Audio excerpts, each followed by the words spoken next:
Federal employees can be forgiven for feeling whiplashed by the Trump administration. The president has proclaimed this to be Public Service Recognition Week, acknowledging the nation's civil servants for, quote, their hard work and willingness to serve their fellow citizens. Yet, at the same time, the administration wants to cut federal retirement benefits and freeze salaries next year. The White House is also considering a broader overhaul of civil service laws, which has employee unions nervous, as NPR's Brian Naylor reports. At a breakfast this week, the Partnership for Public Service recognized a group of outstanding public employees. Among the honorees was Dr. Marshall Jürgen Alsop, who spent 37 years at the Centers for Disease Control in Atlanta. She's now working on autism research. She says she's had a rewarding career working for the government. I love CDC. I love public health. I love the fact that I think we make a difference. Even today, as we had the breakfast, several people came up to me and said that they have children on the spectrum, and they appreciate so much the work that we have done. That means a lot to me.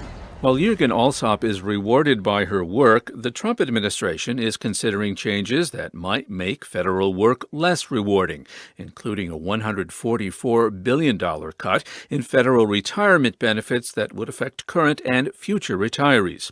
Office of Personnel Management Director Jeff Pond, speaking at a town hall on civil service today, said he wants working for the government to be more like the private sector, more flexible, less permanent. And that's a key component for updating the workforce. I don't believe that we should look at a federal job for 30 years and then retire and then have lifetime retirement anymore. The federal government needs younger workers, says Tom Ross, president of the Volcker Alliance, a nonprofit group working to overhaul the civil service system. We're not doing a great job of attracting young people to government, and we need to do that because the workforce is aging. 41% of the federal workforce is eligible to retire in 5 years. So we're going to have a crisis. But coming to work for the federal government can be a difficult sale to make these days. President Trump implemented a temporary hiring freeze last year and is proposing a pay freeze for next year. Plus, there's all that rhetoric about draining the swamp and the evils of the administrative state. Jessica Clement is vice president of the National Active and Retired Federal Employees Association. A 22-year-old about to graduate college, I turn on the news and I'm hearing about how federal employees don't take care of their veterans. My member of Congress are talking about lazy bureaucrats in Washington and draining the swamp. Is this a workforce I'm stepping into?